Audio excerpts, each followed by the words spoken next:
Jack Morgan was not a hero. He was a simple man who flew a rusty cargo ship across space for a living. Most days, he moved fuel, machine parts, or boring food supplies between lonely planets. He didn't care about politics, wars, or royal families. All he wanted was a warm meal and a working engine. That day, Jack landed on Station 12, a busy place in the Orion Belt. His ship needed fuel and minor repairs. After checking with the station dockmaster and paying his credits, Jack walked into a small diner that smelled like fried meat and strong coffee. The lights buzzed, and the tables were scratched from years of use. It wasn't fancy, but it was quiet. Jack sat near the window and ordered a burger and a drink. As he waited, he noticed a girl sitting alone at the corner table. She looked different. Her silver eyes reflected the light, and soft blue lines glowed faintly on her neck and arms. She wore a dark cloak with the hood pulled back. She wasn't like the usual travelers who passed through this station. He kept looking. She was reading a small screen but didn't seem relaxed. Her eyes moved quickly, and she checked the entrance often. Jack didn't know why, but he felt curious. Maybe it was her calm face or how alone she seemed in the middle of a crowded station. After a few minutes, he stood and walked over. She looked up, cautious at first. "Mind if I sit?" he asked. She nodded slowly. "If you want." Jack smiled. "Name's Jack. I fly cargo, you." She paused. "Lira, I'm just passing through." They talked while Jack ate. Lira didn't say much about herself, but she asked questions about his travels. Jack told her about asteroid fields, space storms, and strange spaceport food. She smiled sometimes, but never laughed. Still, she listened. After he finished eating, Jack stood. "You eaten yet? I know a better place. It's not far. Food's not great, but the view's nice." Lira looked unsure. She glanced at her screen, then at him. "All right, one dinner, then I go." They walked together to a small place on the top level of the station. The food was simple, but the window showed a clear view of the stars. Ships passed slowly outside, like glowing fish in a dark sea. They sat there for an hour. Lira relaxed a little. She even asked for dessert. Jack didn't press her for details. He liked the quiet company. As they left the place, Jack noticed a small drone fly past them and hover nearby. It made a soft beep and flew off. Lira saw it too. Her face changed. She looked worried. "We should go," she said quickly. "Go where?" "Somewhere safe." Jack blinked. "Why?" "I think I made a mistake. I stayed too long. Someone saw me." Jack looked around. Nothing seemed wrong, but he could feel something, a cold feeling, like eyes watching them. He didn't ask more. "All right, my ship's 2 levels down. Come on." They hurried through the station, past shops, workers, and guards. Jack didn't know what was going on, but he trusted his gut. His gut said this girl was in trouble. They reached his ship, the Nomad, and stepped inside. Jack closed the hatch and started the engine. "Can you tell me what this is about?" he asked as the ship lifted off. Lira looked at him. "You took me to dinner? Now you're part of it?" "I'm sorry, part of what?" "You're now the most hunted man in 3-star systems." Jack stared at her. The ship shook as it broke away from the station. He sighed. "Just my luck." The stars stretched out ahead, silent and wide. Jack had no idea what he had just stepped into. The engines of the Nomad hummed as Jack guided the ship away from Station 12. He glanced at Lira, who sat in the co-pilot seat, staring at the stars without saying a word. The calm inside the ship was strange. Jack knew something big had changed, but he didn't know what it was yet. He said, "I'm hunted now," Jack said finally. "By who exactly?" Lira turned slowly. "The Zenthari Empire. Their reach is long." Jack rubbed his forehead. "Great, never heard of them." "You will," she said. "They control hundreds of systems. They don't forgive." Jack tried to keep his voice steady. "Why are they after you?" "Because I left. I wasn't supposed to. And they think I took something. Did you?" She didn't answer. Instead, she looked out the window again. Jack didn't press her. The truth could wait. What mattered now was getting out of the area. He opened the navigation screen and looked at the nearby systems. Most were too close. He needed a place far from patrol routes and trade lanes. Then an alert popped up. Red letters flashed across the screen. Wanted. Jack Morgan. Reward. 1 million credits. Jack stared at it. His picture filled the screen, along with Lira's. 1 million. What did I do? He asked. Lira leaned over and read the message. They're fast. They want us bad. No kidding. We switched off the alert and checked the ship's status. The Nomad was not made for speed, but she could still fly well enough. Jack pushed the engines and set course for the Riven Nebula. It was a dangerous place full of gas clouds and old mining fields. But it was the best chance to lose anyone following them. As the ship jumped to light speed, Jack looked back at Lira. Hope you have a plan. Stay alive, she said simply. A few hours later, they reached the edge of the Riven Nebula. The glowing clouds twisted in deep blue and red colors, hiding sharp rocks and dead satellites. Jack slowed the ship and moved carefully through the field. Behind them, a shadow appeared. A bounty hunter ship had followed them. It was dark gray with long wings and many weapons. Jack cursed and pulled the controls hard. "Hold on," he shouted. The Nomad weaved through the rocks. The bounty hunter fired plasma shots that lit up the clouds. Jack dodged them by flying through tight spaces and narrow paths. Lira watched calmly. "You're good. Better be. Or we're space dust." Jack spotted an old mining tunnel and dove into it. The ship scraped the walls, sparks flying. The bounty hunter followed, but not fast enough. A large metal beam crashed down, hitting the other ship. It spun out and exploded in a bright flash. Jack let out a breath. That was close. Lira nodded. They won't stop. More will come. Jack guided the ship deeper into the nebula, using old maps and guesses. Hours passed, no more ships followed. At last, he found a quiet spot near a dead moon and turned off the engines. "We'll hide here for a bit," he said. They sat in silence. Jack leaned back, tired and confused. "Why did you come to that diner?" he asked. "I was tired of running. Thought I could rest for one meal. I was wrong." Jack looked at her. "Now I'm part of this mess. You didn't have to help me. Maybe not. But I did. So now we deal with it together." Lira looked at him surprised, and she nodded. Outside, the nebula shifted slowly. In the silence of space, the chase had only begun. The Nomad drifted in the shadows of the Riven Nebula. Jack kept the lights low and the engines off. The ship floated like a ghost through the thick blue mist. They had escaped one bounty hunter, but he knew more would come. Lira sat near the back of the ship, studying a small glowing device in her hand. She didn't say much. Jack tried not to stare, but he was curious. The device had strange symbols on it. He had never seen anything like it before. He finally asked, "What is that thing?" Lira didn't look up. "A key? To what? Something hidden? Something powerful?" Jack frowned.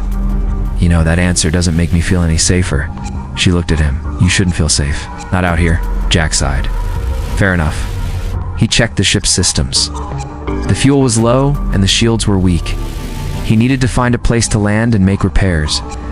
He remembered an old friend who once mentioned a secret port hidden deep inside the nebula. Jack entered the new coordinates.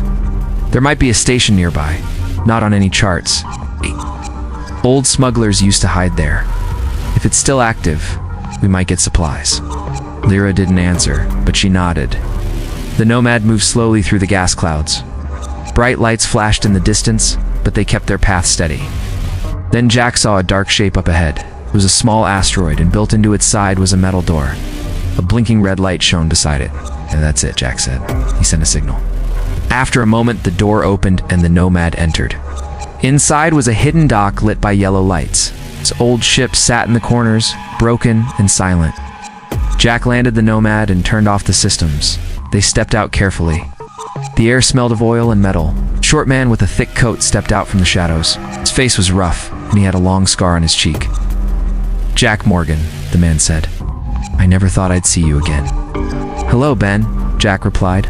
"Still running this place?" "Barely," Ben said. "What trouble brings you here?" "The big kind," Jack said. He looked at Lira. "She's with me." Ben studied her, then shrugged. "I don't ask questions. You need fuel, food, and repairs. That'll cost you, I'll pay." "Good. You can stay one night. No longer," Jack agreed. Ben's workers took the ship into the back for repairs. Jack and Lira found a small room and rested. For a moment, things felt calm again.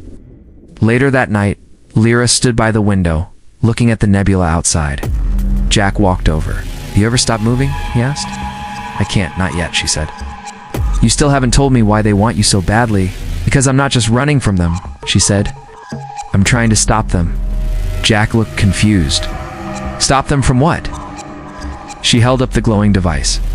"This key opens a gate. Behind it is an ancient weapon. If the Zenthari get it, they will control everything." Jack stared at her. "And you have the only key?" "Yes." Jack sat down. "So let me guess. You plan to hide, but now that they found you, you need to destroy the weapon." "Exactly." He shook his head. "This just keeps getting worse." The next morning, Jack woke to loud banging on the door, opened it, and found Ben standing there, looking angry. "They found you," Ben said. "2 bounty ships are outside the nebula. You need to leave now." Jack ran to the ship. Repairs were done, but not perfect. He and Lira jumped into the cockpit. "Let's move," Jack said. The Nomad lifted off. As they flew out of the port, 2 dark ships appeared behind them. "They really don't give up," Jack said. "No," Lira said. "They never will." The chase had begun again, but this time, Jack had a reason to fight back. The Nomad flew fast through the thick clouds of the Riven Nebula. Jack kept his hands tight on the controls as 2 bounty ships chased them.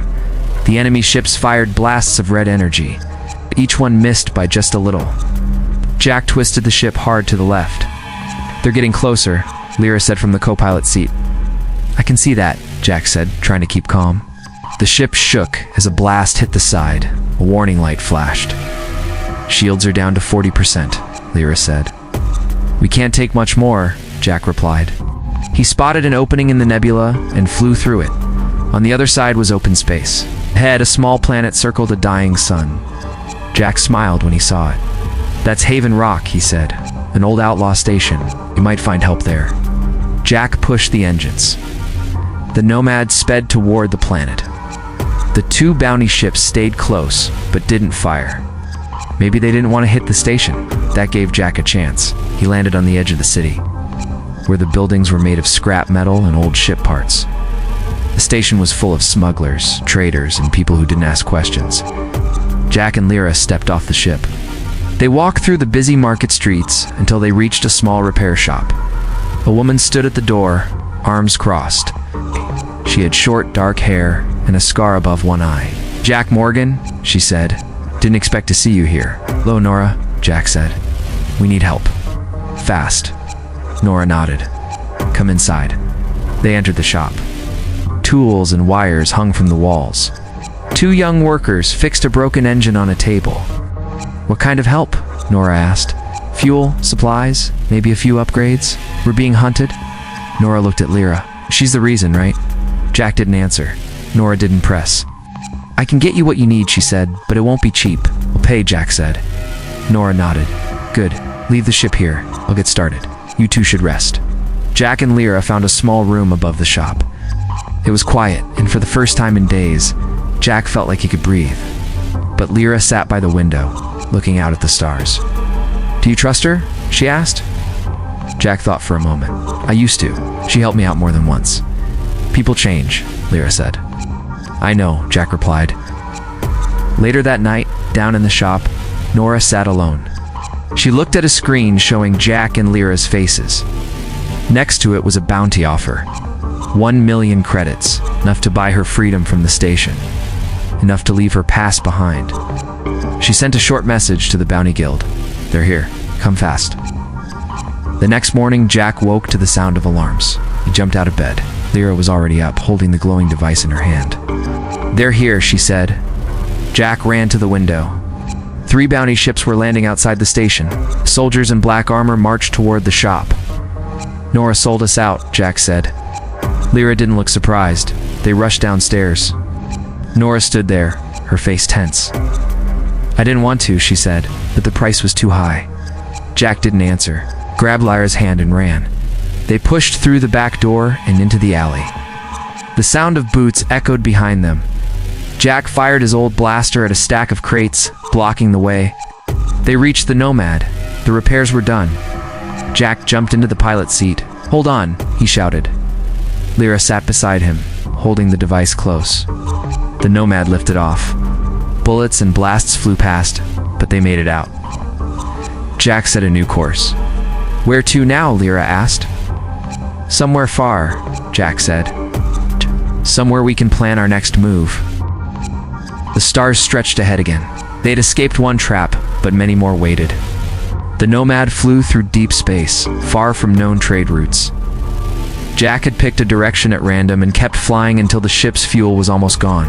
He didn't care where they ended up. He just wanted to stay ahead of the bounty hunters. They landed on a frozen moon orbiting a dark, quiet planet. There were no cities, no stations, no signs of life. Just ice and rock. Jack powered down the ship and stepped outside. The cold hit him fast. He pulled his coat tighter and turned to Lira. "We'll stay here for a while," he said. "No one will find us here." Lira nodded. They walked to a nearby cave and set up a small camp inside. Weak heater kept the space warm enough to sit. The wind howled outside. Jack stared at the heater light. "Should tell me everything now. No more secrets." Lira took a deep breath. She pulled the glowing device from her coat and placed it between them. "This is the only key to the Gate of Solari," she said. "It was built by an ancient race long before humans or the Xanthari. The gate is hidden on a dead world near the center of the galaxy." Jack frowned. "What does the gate do?" "It protects a weapon, a machine that can control minds. One voice can rule millions. The Xanthari want it to control the entire galaxy." Jack leaned back, shocked. "And you have the key?" "I was part of the royal house. My father ruled the Xanthari Empire. When I learned the truth about the weapon, I escaped. I stole the key so they couldn't use it." Jack was quiet. He'd guessed she was important, but not this important. "Why tell me now?" he asked. "Guys, because you've risked your life for me. I owe you the truth, and I need your help." Jack looked at the device. "You want to destroy it?" "Yes. If the weapon is gone, the Empire loses its greatest power." Jack sighed. "That won't be easy." "No, but it's the only way." They sat in silence. Outside, the wind howled louder. Then Jack's wrist screen blinked. A signal was nearby. He checked it and saw a red warning. "They found us," he said. "Scout ship is landing." Lira stood quickly. "We need to go now." They grabbed their things and ran back to the Nomad. The engines were cold, but Jack pushed them hard. As the ship rose into the sky, a dark scout ship appeared behind them. "Only one," Jack said. "We still have time." The Nomad broke through the clouds and jumped into light speed. Jack set the new course. "Where are we going?" Lira asked. "To the Crimson Ring," Jack said. "It's an old war station from the time of the first human alliance. If anyone can help us fight the Empire, it's the rebels hiding there." Lira looked at him. "You really think they'll help us?" "We don't have a choice," Jack said. "We can't fight alone."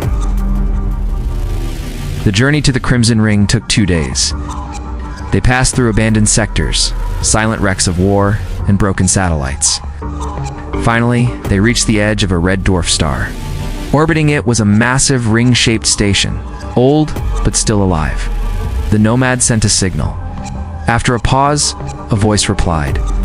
"State your name and reason," Jack answered. "Jack Morgan. I bring someone who holds the key to stop the Xanthari. We need help." The station was silent for a moment, then the gates opened. "Come in, but be ready to prove your words." Jack looked at Lira. "It begins now." They flew toward the ring. The real fight was coming. The Nomad flew through the wide gates of the Crimson Ring. The old station was massive. It spun slowly around the red star, its surface marked with scars from ancient battles. Inside, it was still alive with lights, voices, and ships from every corner of space. Jack landed the Nomad in a small hangar. As the ramp lowered, a group of armed men and women waited. They wore simple clothes and carried old weapons, but their eyes were sharp. A tall man stepped forward. His face was rough and his voice deep. He said, "You bring something important. Speak." Jack nodded. "This is Lira. She carries the key to the Gate of Solari. The Xanthari are hunting us because she wants to destroy the weapon inside." The man looked at Lira, then at the others. "Come with me." They followed him through metal halls filled with old tech and tired soldiers. He led them to a large room with a round table. Others were already seated there, men and women from different worlds. Some wore pilot suits. Others looked like engineers or old captains. The man stood at the head of the table. "My name is Doran. I lead the Crimson Ring. Now tell your story." Lira stepped forward. She placed the glowing device on the table. "This is the key to an ancient gate. The gate holds a weapon that can control minds. The Zenthari want to use it to rule the galaxy. I stole the key and ran. I need help to destroy the weapon." The room was silent for a long time, and a woman with gray hair spoke. "And how do we know you speak the truth?" Jack stepped up. "Because they've been chasing us across half the galaxy. They sent ships, soldiers, and killers. All for this. If we wait, they will come here next." Doran looked at his people. "We have been hiding for years, but maybe this is our chance to strike back." He turned to Lira. "We will help. But if you betray us, we won't forgive it." Lira nodded. "I understand." Preparations began quickly. Old ships were repaired. Weapons were brought from storage. Pilots trained in simulators. Jack helped where he could, fixing engines and checking flight paths. 2 days later, the warning came. A fleet of Zenthari ships entered the system. The battle was close. Doran stood before the fighters. "Today we fight for freedom. Not just ours, but for every world they plan to control." Jack climbed into a fighter. Lira stayed on the Nomad, watching the data screen, guiding ships through the battle. When the Zenthari fleet arrived, the sky turned red. Warships with black armor and glowing engines moved in tight lines. The Crimson Ring fired its first shots. The battle began. Jack flew fast, dodging enemy fire and hitting targets. All around him, ships exploded, some from the enemy, some from his side. The radio was full of voices calling for help, giving orders or saying goodbye. Lira guided him through tight gaps. "Enemy ship at your right. Move now." Jack turned just in time and fired. The enemy ship burst into flames. Hours passed. The Crimson Ring shook as blasts hit its surface. But the rebels held their ground. Then a massive ship entered the field. The Zenthari flagship, bigger than anything Jack had ever seen. Doran gave the order. "All fire on the flagship. Take it down." Jack and the others focused their attacks. Lira found a weak spot and sent the data to all fighters. "Aim for the center vent. That's where its shields are weak." Jack flew straight at it.